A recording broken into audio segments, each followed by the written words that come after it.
So, turn off talaga ako dun sa mga politiko na walang respeto sa hindi nila iniisip ang pagpapatibay ng mga government institution natin.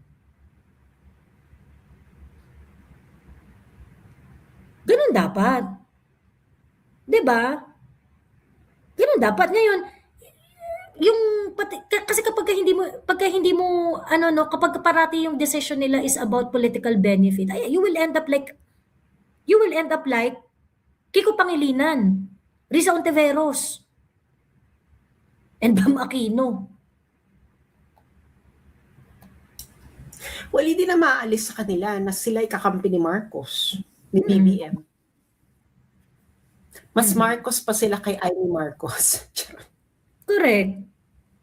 Sa totoo lang, mas pa sila kay Amy Marcos.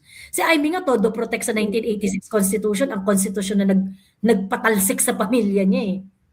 'Di ba? So ano siya, BAM, the meaning of BAM is Bam Aquino Marcos. Bam Aquino. Benigno Aquino Marcos, BAM. Benigno Aquino Marcos. Benigno BAM. Aquino.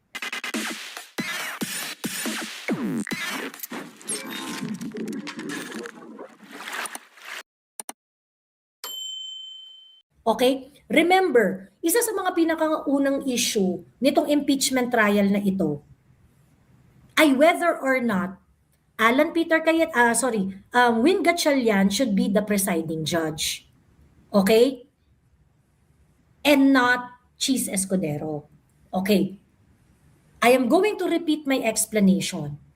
I believe it should be Win Gatchalian because Win Gatchalian is the presiding officer. He is the Senate President. Since he is the Senate President, he must be the presiding officer. Okay? Ang goal dyan is this. Whoever is the Senate President must be the presiding officer when it comes to impeachment trial. Why? Because that is going to strengthen Senate as an institution. Hindi ka magmumukhang joke. Hindi ka magmumukhang joke. If you are a leader of the Senate, you must be a person capable of handling an impeachment trial. Because that's part of your duty. Dahil yan ay itinalaga ang responsibilidad sa'yo under the Constitution. So para hindi ka magkakaroon ng very, very awkward situation like this where you have two senators in the podium. And so you're not going to have a Senate President who is not capable.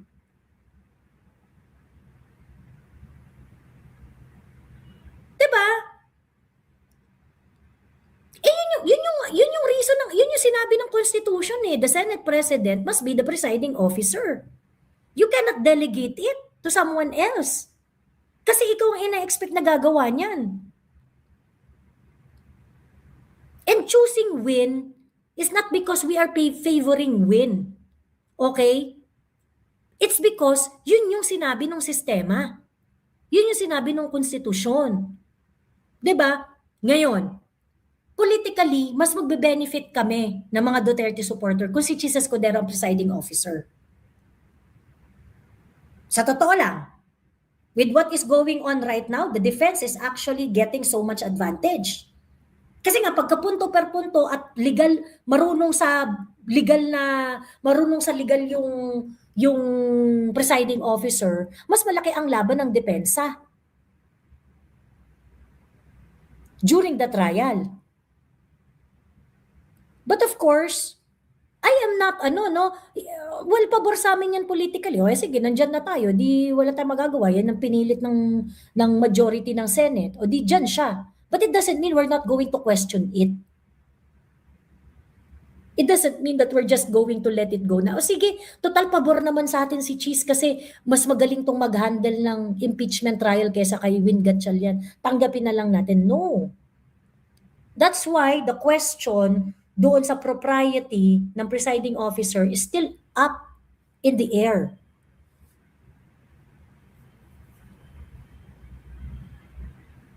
That's how we do our politics. And whatever we do,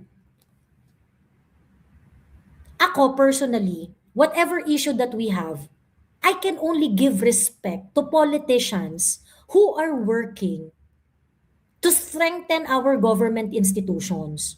Why is that important? Bakit importante yang? And this is a very very important thing. I hope all of you remember this. Sa 2,114 na nandito, I hope this is something that you remember. Ang mga politicians natin, they will come and go. These people are not forever. Okay? What we need them to do while they are in power, they must contribute on how we are going to make our institutions better. Paano nila mapapalakas ang House of Representatives? Paano nila mapapalakas ang Senate? Paano nila mapapalakas ang judiciary? Paano nila maki-carry out yung ating mga government institution in such a way that kahit sino pa ang dumaan dyan na politician, they would be able to make a machinery that will continuously serve the people. Na hindi ito magagamit basta-basta sa mga political interest ng iba't ibang individual na dadaan sa kapangyarihan. To rectify this, Gatchalian should just resign as SP, sabi ni Radiant. Correct. Pwede naman yun. Ba't ayaw gawin ni Gatchalian?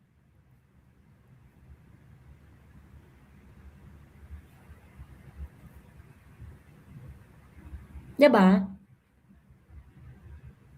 So, turn off talaga ako dun sa mga politiko na walang respeto sa, hindi nila iniisip ang pagpapatibay ng mga government institution natin. Ganun dapat. 'Di ba?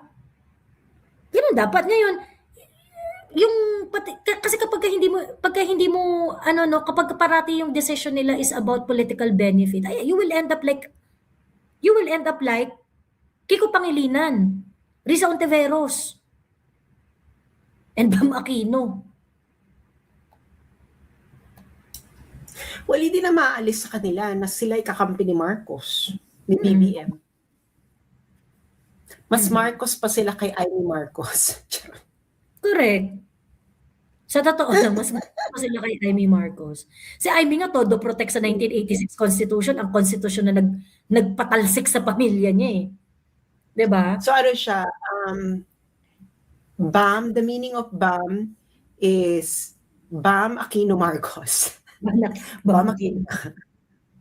Benigno Aquino Marcos, BAM. Benigno Aquino Marcos. Benigno Aquino Marcos. I remember, I asked Senator Amy before, long time ago. So, tinanong ko siya, na, ma'am, are you open dun sa idea na magkaroon ng constitutional change? Ganyan, yung constitutional reform, etc., etc. Ang sagot ni Senator Amy, sabi niya, Joey, ang 1986 Constitution ang nagpatalsik sa pamilya ko. If I am going to be a pro-reform, if I'm going to change the Constitution, self-serving yon sa akin. Kasi yan yung nagpatumba sa pamilya ko eh.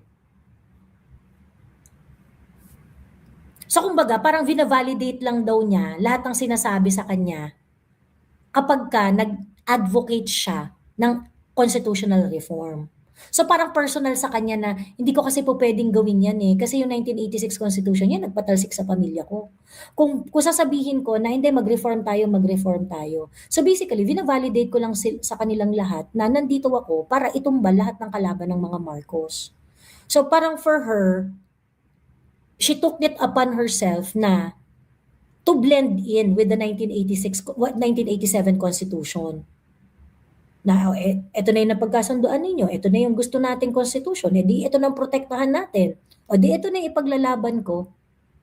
Yun yung sabi niya at that time. Kasi may mga nagtatanong nun dati na parang pro-reform ba si Amy? So parang sa kanya, hindi siya magpo-pro-reform simply because it's too personal for her. Ganon. Pero long time ago pa yung conversation. I do not know kung nagbago na yung isip niya or whatsoever. But yun yung sitwasyon.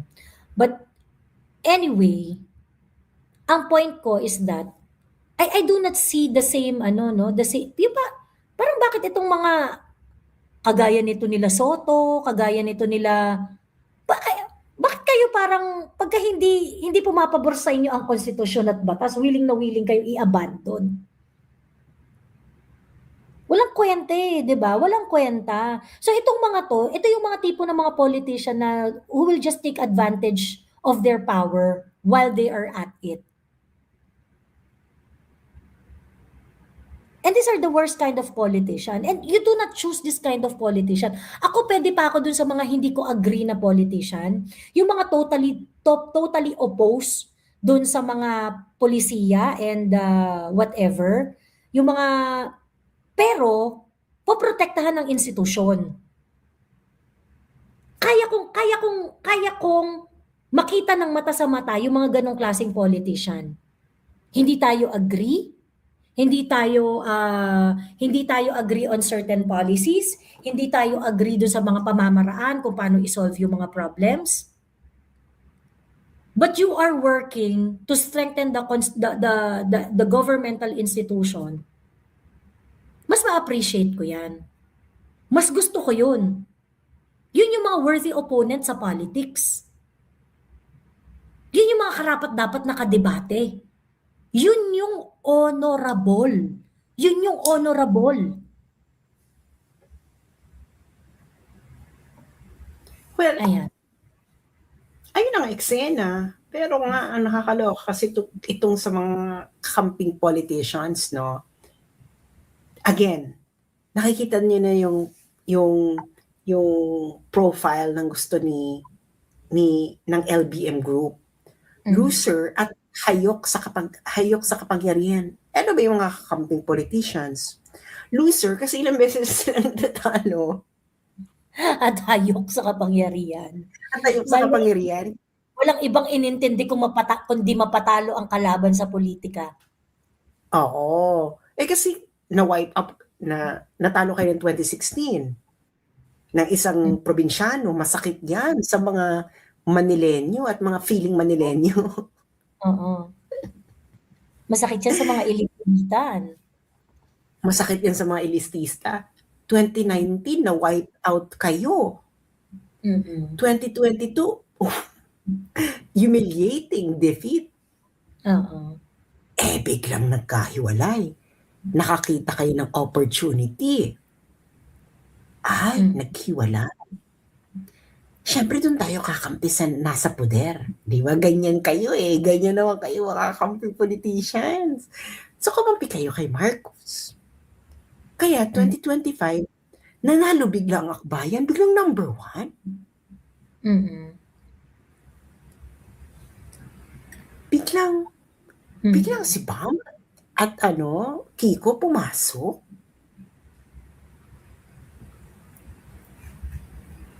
Look at Deleon kayo na.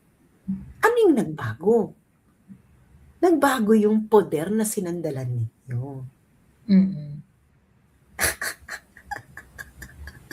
Dati kasi nakasandal lang kayo sa Aquino poder. Yung Aquino poder, wala na siya. Malambot na siya. So sumandal kayo sa Marcos poder. Nasa kapangyarihan eh. Kaya kayo, wala kayong, you are no longer who you were before. You are now just the bitch baby of BBM. Elisa Marcos. And you will have that tag in your entire political career. Correct. So, ayun na yan. Kaya itong impeachment na to, no, I don't know, maybe, I'm seeing, si Ian Writer kasi medyo pessimistic yung outlook niya. Ako naman kasi iniisip kasi niya yung may babaliktad from the minority. Ako, I don't see the babaliktad. Kasi iniisip nila baka si Amy. I don't think it's going to be Amy. And I don't think na meron. Nagpakulong na nga yung iba eh. Mm. Hindi sila bumaliktad eh. Mm. So, sino babaliktad? Si Cayetano? Hindi. It's going to be political suicide. Babaliktad ka pagkatapos ng mga eksena. Re-electionist si APC Mm. Sino? Yung 2 bilyar? Impossible. 2 bilyar, no. Re-electionist din si Mark. Tsaka yung parang sumayaw na sa tugtog yung mga Villar eh. Sumayaw na sila eh. Pa rin eh, 'di ba? Inipit-ipit pa rin eh. So, si Bongo si Bongo tatakutin nila. No, it's gonna happen with Bongo. Si Robin, hindi naman takot si Robin. Sabi ko, masyadong, I understand the pessimism of yan, no? But, I don't agree with the calculus. So, ang mas naiisip ko pa, meron sa majority na it's a surprise tayo. Because of the manner of questioning. Sabi ko parang may parang merong biglang magsusurprise. Surprise! Ganyan. Ang basa ko, eventually, baka maging 10 lang ang boboto ng convict. Ng conviction. Oo, yan ang aking fearless forecast. Balikan niyo to and let's see if I'm going to be correct. It's going to just be 10. That's my fearless forecast. 10. Kung magkamali ako, then I'm wrong. Pero yan ang aking, ikaw anong fearless forecast mo? I think they would not be able to get the conviction is not going to stand. I do not know I do not know yung votes. I think it's going to be mukhang kung ano yung botohan ngayon 8, 12, I think more or less baka yun na yan eh. Yun na yan. So kung meron mang changes, sabihin natin isa lumipat sa majority or yung majority pumunta sa hindi pa rin mamimit yung required vote. Hindi pa rin mamimit yung required vote dito. I think if you're going to look at the line of questioning of the majority, mukhang set na sila. Kasi yung line of questioning nila is following the narrative of the anti-Dutertes. So, mukhang parang yung lukso ba ng dugo ko pagka naririnig ko yung line of questioning nila ng mga senator judges na tumatayo. They are contributing to the narrative. So, kung meron mang possibility, baka yung Tulfo mag-split. Yung isa magko-convict, yung isa hindi magko-convict for political to create a political safety net for them. Ganun. Probably, baka ganun yung mangyari. Kasi may mga questions si Erwin Tulfo na tumatama sa banga na parang, with fairness, mga ganon. I think it's going to be very, very difficult for them na makakuha ng conviction. And I think hindi talaga makukonvict si Inday Sara. Yun yung fearless forecast ko. Hindi talaga makukonvict si Inday Sara. But ito kasing matter na to, conviction of Inday Sara or non-conviction of Inday Sara, is a small matter kumpara doon sa tunay na plano ng administrasyon. Something that I always remind you to be wary about and na dapat bantayan natin kasi they're not going to stop doon sa conviction or non-conviction ni Inday Sara. Because the ultimate goal is basically to preserve their own power. And,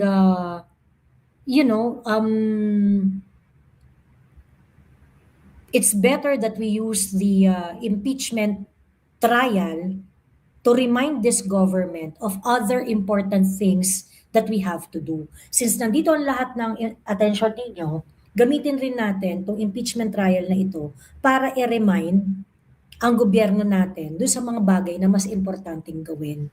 So, yun sa akin. So that is why kapag walang trial, 'di ba? Remind natin sila lahat ng mga krimen na nangyayari, lahat ng mga baha na nangyayari, dami-dami natin problema. 'Di ba? Yung patuloy na pagtaas ng unemployment rate, 'di ba? So yun ang gamitin natin let's be creative on how to bring the real issue their attention is at the impeachment trial, let us bring the issue using the clout of impeachment trial para mabdala rin yung attention sa iba't ibang mga bagay. Ayun. Ayun. Punta tayo dun sa part na doon sa manifestation ni Attorney Sheila na bonggang-bongga. Ayan. Or gusto mo dun sa oral arguments? May comment ka ba dun sa oral arguments nila? Mag-oral arguments na lang muna tayo. Sige, sa oral arguments nila. Gusto mo bang i-play ko or okay ka na? Okay na ako. Napanood ko naman bakla. Okay, sige. I think both did well. But my heart, of course, goes to Attorney Poa. Attorney Poa was very thorough. The rebuttal against and I remember sinabi niya? I remember sabi niyo. I remember sinabi niyo na pag naitawid ni Inday, pag natawid ng defense ito, yung susunod sisiyo na lang. Yeah.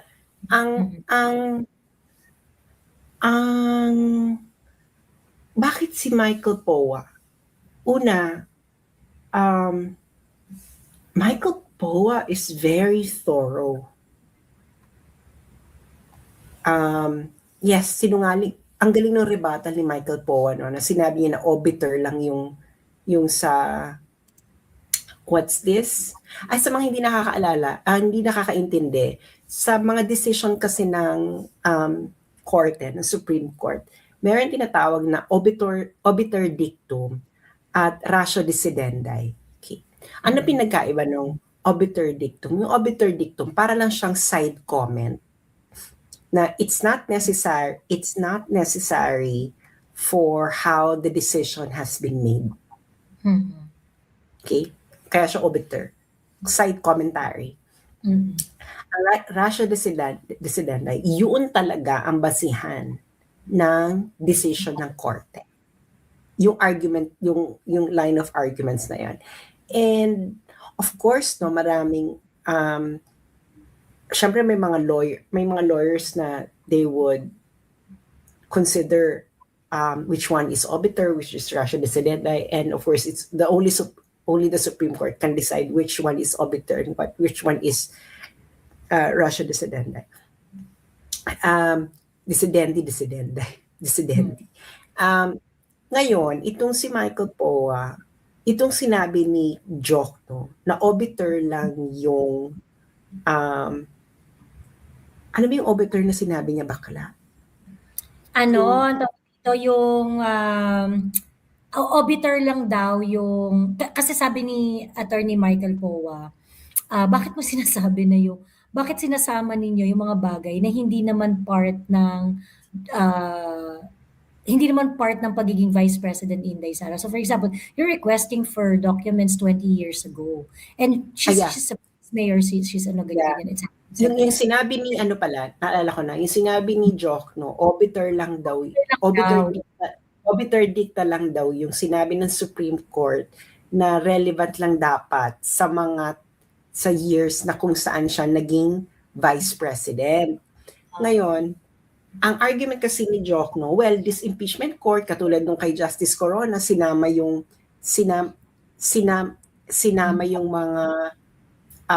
mga documents and etc. Grabe, no? Ang gwapo naman ni Paolo. Oo, grabe. Natatransfer na sa akin, Pao, dito ka. Natatransfer na sa akin yung ring light, be. Oh, ayan o, natatransfer na yung ring light. Ayan o. Natatransfer na yung ring mga 2 months pa. Ganyan na rin yung notice. Ha? So anyway, ngayon, ang argument ni Jokno, bakit nung kay Justice Corona? Tapos sabi niya, obiter lang yung sa Duterte. Ang galing ng rebuttal ni Michael Poa. Sabi ni Michael Poa, nung kay Justice Corona, wala pa ang Duterte versus Emerald. Mm. Wala pang guidelines ang Supreme Court. Ngayon meron na. So it's now part of the law of the land. Tapos ikalawa, sabi niya, hindi to obiter.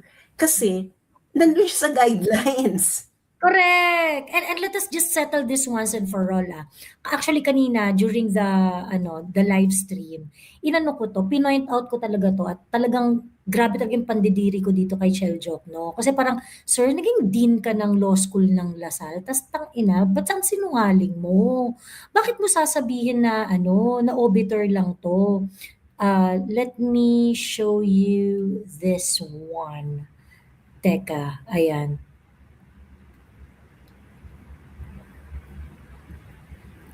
Share ko tong itong okay. Ayan, ito yung Duterte versus House of Representative. Ito yung kaso na yon. So, if we're going to look at kanina inexplain ko ano ba ang obiter dictum? Ang obiter dictum ay yung mga sinasabi ng desisyon na not addressing the main issues of the case. Okay. So ngayon, eto yan. Dito mo malalaman kung ano yung obiter dictum o hindi. Eto kasi yung issue. Okay?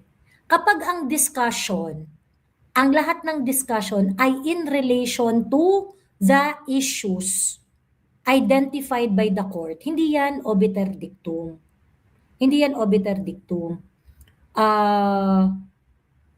Okay, so ayan, 1, 2, 3, 4, 5, etc., etc. Pagdating dito sa 5, ano pa yan yung A and B, sinubdivide pa yan ng todo-todo ng ng Supreme Court kasi inano pa nila yan nagkaroon sila ng separate discussion on the due process because ayan, whether or not the impeachment violated Vice President Duterte's constitutional right to due process and speedy disposition of cases under Article 3 of the Constitution. So they have a separate discussion on what due process is all about. Okay, let me just go to what Attorney Powa is saying.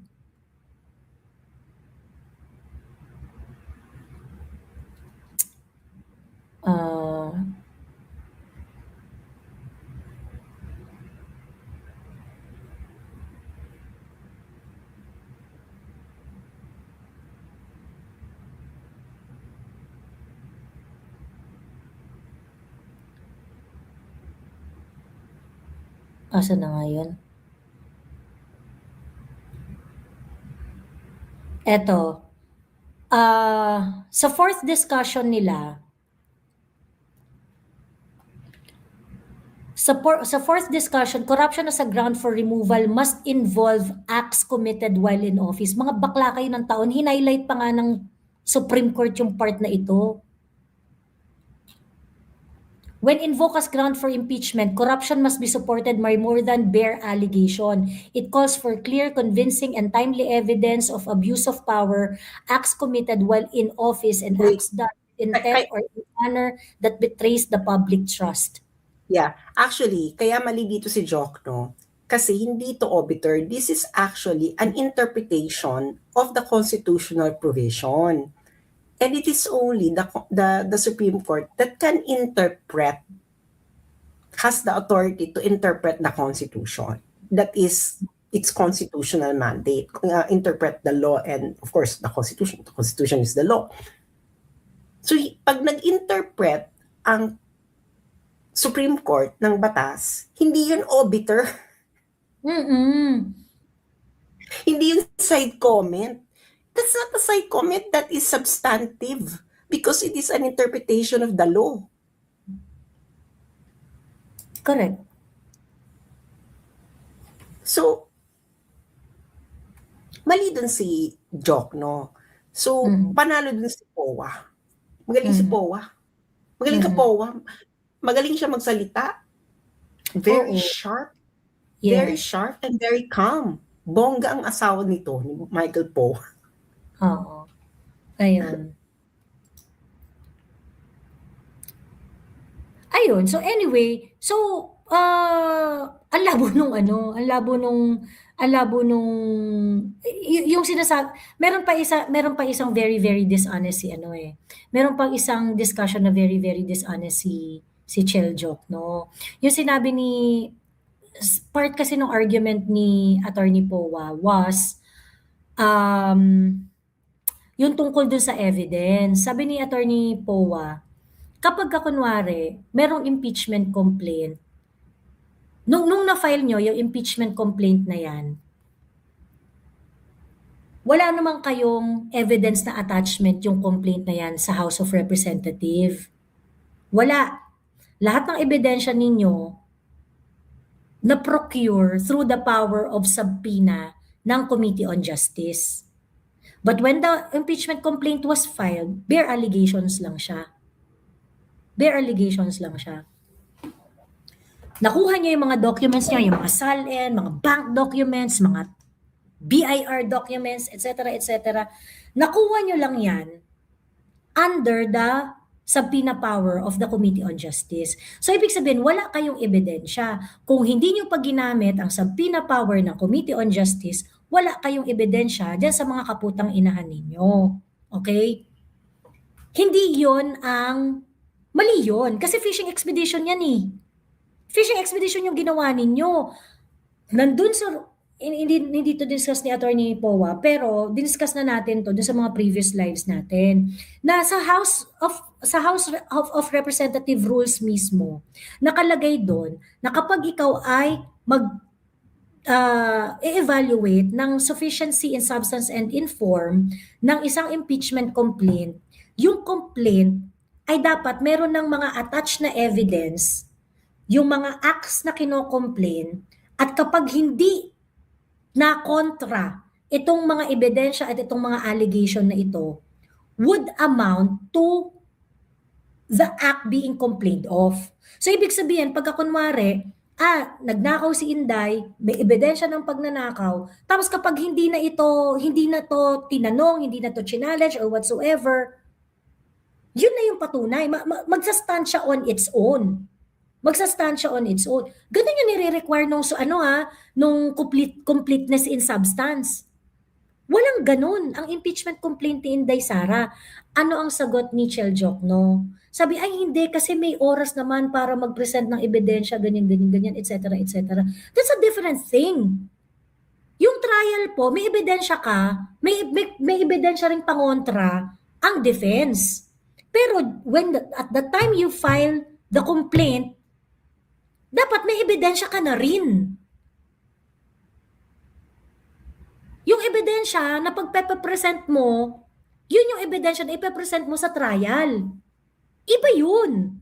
And si Cheljok, na sinasabi niya na, ay hindi naman kasi kailangan na may ebidensya ka when filing the impeachment complaint kasi meron namang panahon kung kailan yun dapat i-present. Well, that's not the requirement of an impeachment complaint. An impeachment complaint must have evidence attached to it. Wala kayong kaso. When you file the impeachment complaint, you have no case. Nag-fishing expedition kayo sa House of Representatives. And for someone who's a former Lodin, and under his deanship in Lasal, marami kang na-produce na lawyers, nakakakaba, tangina. I would just like to have a comment dito sa rhetoric ni Jokno. Yung sinasabi niya, confidentiality should not mask the truth or something like that. This is kaya itong si Jokno, na parang, dude, una-una, there is a difference between what you claim happened and what really happened. Okay. You have a claim that something happened. And you are telling us na if we go through this taxes, and bank accounts, you will be proven. You got the causality backwards. First, you should have already the causal history should already be settled when you make a case. Ang ibig sabihin nito, dapat sinabi mo na, eto, kinurap niya to, dito niya kinuha yung pera, at dito niya nilagay sa bangko na to within this time period. That is an airtight case. Hindi yung kailangan natin tingnan lahat. Mhm.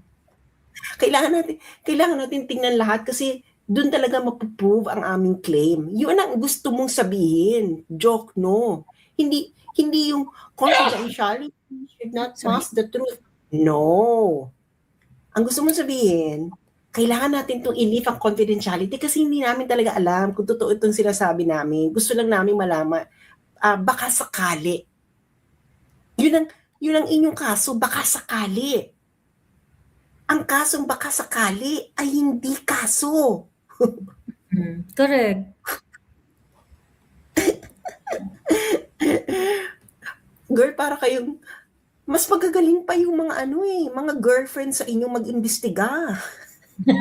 True. Bago nila i-komprontahin yung mga jowa nila, may exhibit A to Z na sila agad. Hindi makakapalag si jowa. 'Di ba? Wala na Oo, tangina.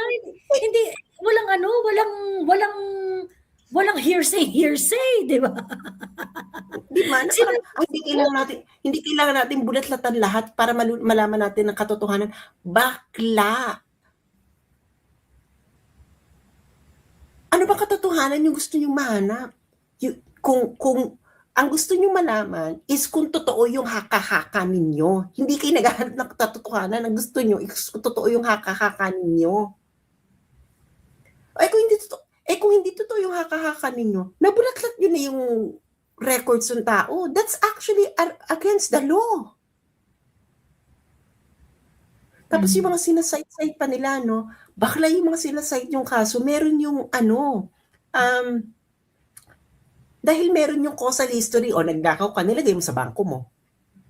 Ganito, ito yung, meron siyang causal explanation. Kayo wala kayong causal explanation. Sinasabi nyo, meron siyang ill-gotten wealth. Nasaan yung ill-gotten wealth? Sinasabi nyo lang, unexplained wealth. Putang inang, anong konsepto yung unexplained wealth?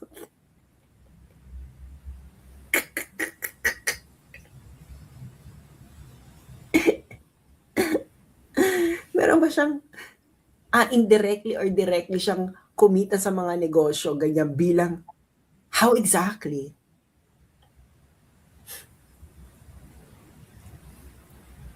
Bawal daw.